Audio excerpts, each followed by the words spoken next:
கிஷோர் நிதியை அழைத்து கொண்டு லில்லிக்கு தெரியாமல் அவளது காரை திருடி அந்த அரண்மனையிலிருந்து தப்பித்து விட்டான். அரண்மனையிலிருந்து பல கிலோமீட்டர் தூரம் பயணமான பிறகு கிஷோருக்கு களைப்பு ஏற்பட்டது.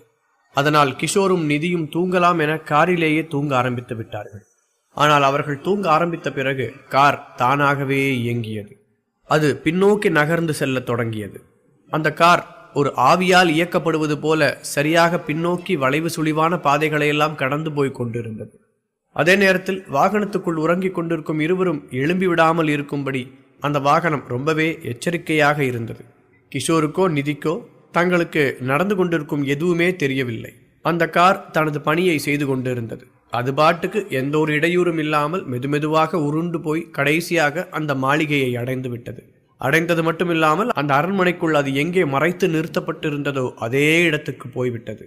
பொழுது விடிந்து கிஷோர் கண் விழித்தான். அவனுக்கு ஏற்பட்ட அதிர்ச்சிக்கு அளவே இல்லை.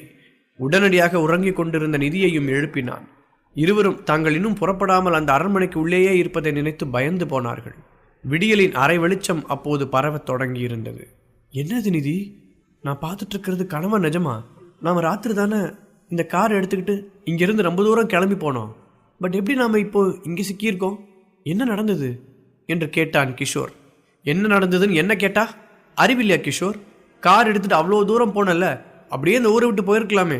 அதை விட்டுட்டு நீ எதுக்கு வண்டியை திருப்பி இங்கே எடுத்துட்டு வந்த என்று கேட்டாள் நிதி. நிதி, முட்டாள் மாதிரி பேசாத. நான் எதுக்கு திரும்பி வண்டி எடுத்துட்டு இங்கே வரேன்? அங்கே நம்ம வண்டியை நிறுத்திட்டு 2 பேரும் தூங்க ஆரம்பிச்சிட்டோம். அதுக்கப்புறம் நமக்கு என்ன நடந்ததுன்னு எனக்கு தெரியாது. இந்த வண்டிக்குள்ளே யாராவது புகுந்து அதை இங்கே ஓட்டிட்டு வந்திருக்கணும்னு நினைக்கிறேன். ஆனால் இது எப்படி பண்ண முடியும்? நாம் காரில் தானே இருந்தோம். நமக்கு தெரிஞ்சிருக்காதா? இது ரொம்ப மர்மமாக இருக்கு என்று சொன்னான் கிஷோர். ஒரு மர்மமும் இல்லை, நடிக்காத கிஷோர். இது உன்னோட விளையாட்டு தான் நினைக்கிறேன். எந்தெந்த விஷயத்தில் விளையாடுறதுன்னு உனக்கு விவஸ்தையே கிடையாதா? ஒரு ஆபத்திலிருந்து கடைசியாக தப்பிச்சிட்டோன்னு ஒரு மன நிறைவில் நைட்டு நிம்மதியாக தூங்கினேன். இங்கே அந்த சாவியை திருட போனப்பெல்லாம் எனக்கு உயிரே போயிடுச்சு. ஆனால் எல்லாமே கையில் கிடச்சிது. ஆனால் இப்படி அழகாக சொதப்பி வச்சிருக்க பார்த்தியா? உன்னெல்லாம் நம்பி கூட வந்தேன் பாரு, என் புத்தியை செருப்பால் அடிக்கிறோம் என்று சொன்னாள் நிதி. கிஷோருக்கு நிதியை சமாதானப்படுத்த முடியவில்லை. அவள் என்ன சொல்லியும் நம்ப தயாராக இல்லை. நிஜத்தில் என்ன நடந்தது என்று அவர்களுக்கு தெரியாது. அவர்கள் பேசிக் கொண்டிருப்பதை கேட்டு அந்த வாகனத்திற்கு லேசாக சிரிப்பு வருவது போல இருந்தது. அது அதை வெளிப்படையாக காட்டிக்கொள்ளவில்லை. ஒருவேளை நிதி, இது இந்த கிழவியோட மந்திர சக்தியாக இருக்குமோ? அவள் தான் நாம் இங்கிருந்து தப்பிச்சு போகிறதுக்கு தெரிஞ்சுக்கிட்டு ஏதோ விஷயம் பண்ணி நம்ம காரை இங்கே பின்னாடி வர வச்சிருக்கோமோ என்று சொன்னான் கிஷோர். என்னடா பேசுகிற? அவள் ஆரம்பத்திலிருந்தே பேய் பிசாசு அது இதுன்னு சொல்லிக்கிட்டு இருக்க.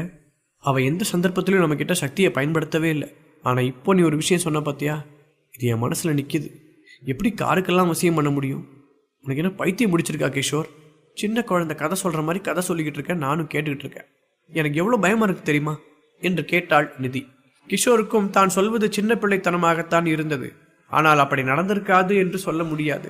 அவன் ஏகப்பட்ட மாயமந்திர சந்தர்ப்பங்களில் எல்லாம் சிக்கியிருக்கிறான். இது நிச்சயமாக நடந்திருக்க வாய்ப்பு இருக்கிறது என்று தோன்றியது அவனுக்கு. ஒரு நிமிஷம், நாம் ஒருவேளை நேற்று நைட்டு கார் எடுத்துகிட்டே போகலையோ? நாம் 2 பேரும் இந்த காரில் ஜஸ்ட் ஏறி உட்காந்துட்டு படுத்து தூங்க ஆரம்பிச்சிட்டோமோ? அதுக்கப்புறமா தான் நமக்கு இங்கிருந்து தப்பிச்சு போன மாதிரி கனவு வந்துச்சோ என்று கேட்டாள் நிதி. அட அறிவு கெட்ட நிதி, நீ சொல்கிறதுலையே எவ்வளோ லாஜிக்கல் ஹோல் இருக்கு பாரு. அது எப்படி 2 பேரும் கார் எடுத்துகிட்டு போகிற மாதிரி 2 பேருக்குமே கனவு வரும்? அப்படியே ஒருவேளை அது கனவாக இருந்தாலும் அது நம்ம 2 பேருக்குமே வந்தது ஒரு மந்திர தந்திர விஷயம் மாதிரி தான் உனக்கு தோணலையா என்று கேட்டான் கிஷோர்.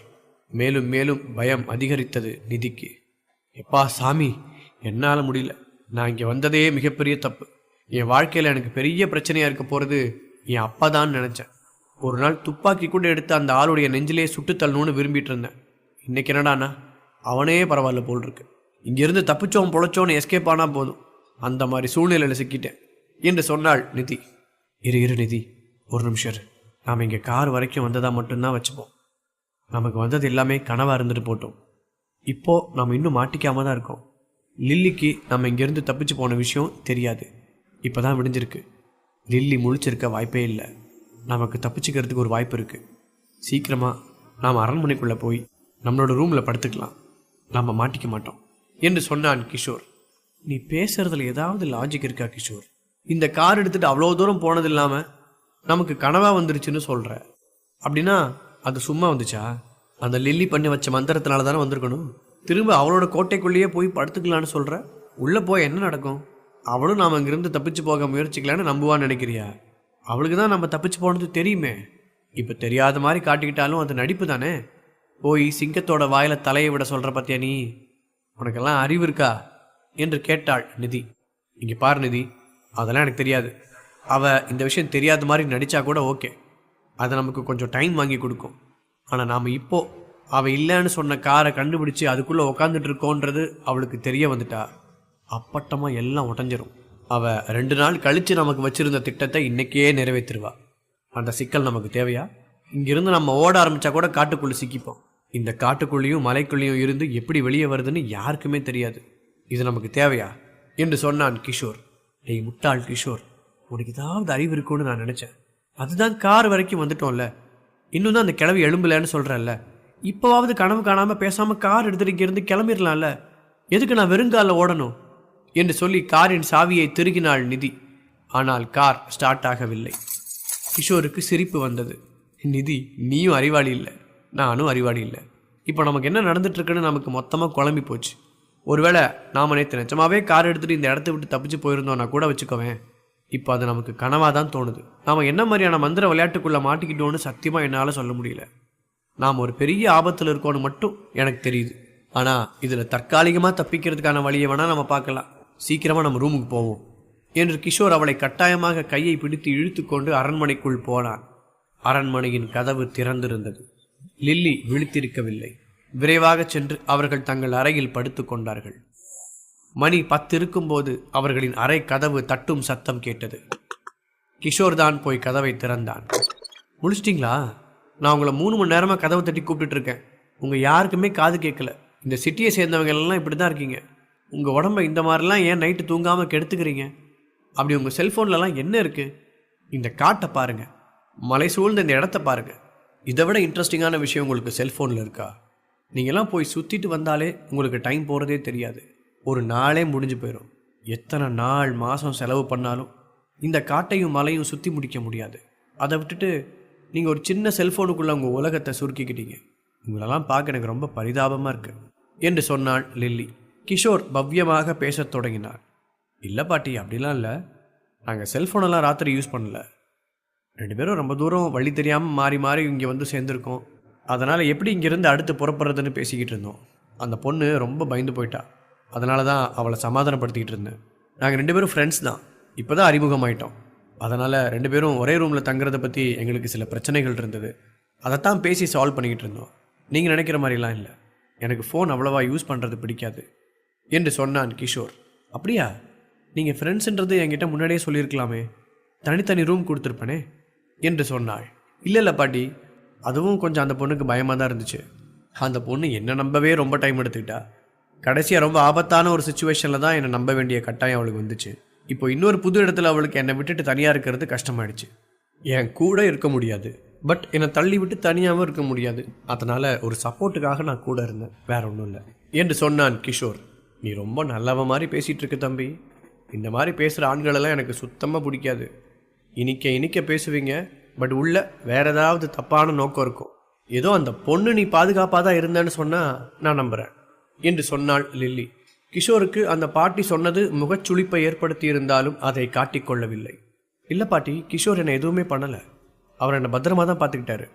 அவர் வெளியே தான் படுத்துக்கிறேன்னு சொன்னார். நான் தான் தைரியம் வர வைக்கிறதுக்கு கூடவே இருக்கட்டும்னு சொல்லி உள்ளே படுக்க வச்சுருந்தேன். இது என்னோட தப்பு தான். நீங்களும் புது ஆளாக இருந்தீங்க. அப்புறமா நம்ம சந்தித்தது ராத்திரியில். அதிக நேரம் நாமளும் பேசி பழக முடியல. அதனால் எனக்கு ஒரு பதட்டமாக இருந்தது. என்னை மன்னிச்சிருங்க என்று சொன்னாள் நிதி. ஆட நீ வேறம்மா, என்னெல்லாம் பார்த்து எதுக்கு பயப்படுற? நான் ஒரு வயசானவன், உங்களை என்ன பண்ணிட முடியும்? நியாயமாக உங்கள் 2 பேரையும் பார்த்து நான் தான் பயப்படணும். இங்கே நான் ரொம்ப தனியாக வாழ்ந்துட்டு இருக்கேன்.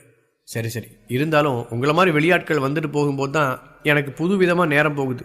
முதல்ல வாங்க, உங்களுக்காக நான் ஸ்பெஷலாக மான் கறிலாம் சமைச்சு வச்சுருக்கேன் என்று சொன்னாள் லில்லி. என்னது மான் கறியா? பாட்டி, எனக்கு ரொம்ப அதிசயமாக இருக்குது. நீங்கள் எப்படி காலையில் இவ்வளோ சீக்கிரமாக எழுந்து சமைக்கிறீங்க? அதுவும் மான் கறிலாம் எப்படி சமைக்க முடியும்? முதல்ல அதுக்கு மான் வேணுமே. இந்த காட்டுக்குள்ளே இருக்கிற பங்களாவில் ஃப்ரிட்ஜ் ஏதாவது இருக்கா? நீங்கள் வேட்டையாடின மானை உள்ளே வச்சுருக்கீங்களா என்று வேடிக்கையாக கேட்டான் கிஷோர். ஐயோ தம்பி, அப்படிலாம் ஒன்றும் இல்லை. நான் பல வருஷமாக காட்டில் இருந்துட்டு வந்திருக்கேன். எந்த இடத்துல எந்த மாதிரி மிருகங்கள் கிடைக்கும்னு எனக்கு ஒரு ஐடியா இருக்குது. எனக்கு இங்கேருந்து வெளியே போக தான் தெரியாது. ஆனால் இங்கே உள்ள எந்தெந்த விஷயம் எங்கெங்கே கிடைக்கும், எந்த காலகட்டத்தில் கிடைக்கும்னு எனக்கு ரொம்ப நல்லாவே தெரியும். அதனால் நான் வாரத்துக்கு ஒரு வாட்டி தான் பெரிய வேட்டைக்கு போவேன். மற்ற நேரம் நான் பொறி செட் பண்ணி வச்சுட்டு வந்துடுவேன். அந்த பொரியில் ஏதாவது நிச்சயமாக மாட்டியிருக்கும். அதனால் நைட் செட் பண்ணி வச்சுட்டு காலையில் போய் எடுத்துகிட்டு வந்தேன்னா அடுத்த நாளைக்கு தேவையான மொத்த சாப்பாடும் எனக்கு கிடச்சிரும். ஆனால் இது ரெகுலராக கிடைக்கும்னு சொல்ல முடியாது. சாப்பாடு இல்லாமல் கூட இங்கே நான் சில நாட்களெல்லாம் கழிச்சிருக்கேன். ஆனால் நான் ஒருத்தி தானே இந்த ஒட்டுமொத்த காட்டிலையும் இருக்கேன். எனக்கு இந்த காடு என்றைக்குமே பஞ்சம் வச்சதில்லை. எனக்கு ஏதாவது கொடுத்துட்டே தான் இருக்கும். நான் தான் இந்த லட்சக்கணக்கான மிருகங்கள் கிட்ட இருந்தும் மரங்கள் கிட்ட இருந்தும் எனக்கு தேவையானதை எடுத்துக்கணும். இந்த காடு என்னை ராணி மாதிரி தான் பார்த்துக்கிட்டு இருக்கு. சரி சரி, பேசிகிட்டே இருந்தால் நேரமெல்லாம் போயிடும். நீங்கள் முதல்ல கீழே வந்து சாப்பிடுங்க என்று சொன்னாள் லில்லி. கிஷோருக்கு இந்த பாட்டி ரொம்ப நல்லவள் போல பேசுகிறாளே என்று இருந்தது. இவ்வளவு நல்லவள் போல பேசும் லில்லி ஏன் அவளிடம் கார் இருப்பதை மறைத்தாள்? இங்கிருந்து வெளியே போகும் வழி தெரியாது என்று நாடகமாடினாள் என்று நாக்கை பிடுங்குவது போல கேட்க வேண்டும் என்று கிஷோர் நினைத்தான். ஆனால் சாப்பாட்டு டேபிளுக்கு போன கிஷோருக்கு அதையெல்லாம் பேச வாய் வரவில்லை. அற்புதமான சமையல் அங்கு வைக்கப்பட்டிருந்தது. மானின் மாமிசத்தையும் காட்டில் கிடைக்கும் காய்கறிகளையும் கொண்டு உருவாக்கப்பட்ட வித்தியாசமான பதார்த்தம். அது லேசாக ஆங்கிலேய சாயலிலும் இருந்தது, லேசாக இந்திய சாயலிலும் இருந்தது. இந்த சமையலுக்கான ரெசிபி எங்கே கற்றுக்கொண்டார்கள் என்று கேட்டபோது தனது பெற்றோர்கள் கற்றுக் கொடுத்தார்கள் என்று சொன்னாள் லில்லி. சாப்பிட்டு முடித்ததும் சற்று நேரம் டேபிளில் மூவரும் பேசிக் கொண்டார்கள். கிஷோரை பற்றியும் நிதியை பற்றியும் ஏகப்பட்ட விவரங்களை கேட்டு தெரிந்து கொண்டாள் லில்லி. கிஷோர் ரொம்ப நேரமாக கேட்காமல் தனக்குள் அடக்கி வைத்திருந்த ஒரு கேள்வியை இப்போது கேட்டாக வேண்டும் என்று தீர்மானித்து விட்டான். கிஷோர் எதையோ ரொம்ப நேரமாக யோசிப்பதை கவனித்த லில்லியும் அவரிடம் கேட்டாள். என்ன கிஷோர், ஏதோ ஒரு விஷயத்த சொல்லாமல் மறைச்சு வச்சுட்டு கஷ்டப்படுற மாதிரி இருக்கு? என்கிட்ட பேசுறதுக்கு எதுவாக இருந்தாலும் ஓப்பனாக பேசலாம், சொல்லுங்க என்று கேட்டாள் லில்லி. எதுக்காக இந்த காட்டை விட்டு வெளியே போகிறதுக்கு வழி தெரியாதுன்னு எங்ககிட்ட பொய் சொன்னீங்க பாட்டி என்று கேட்டான் கிஷோர்.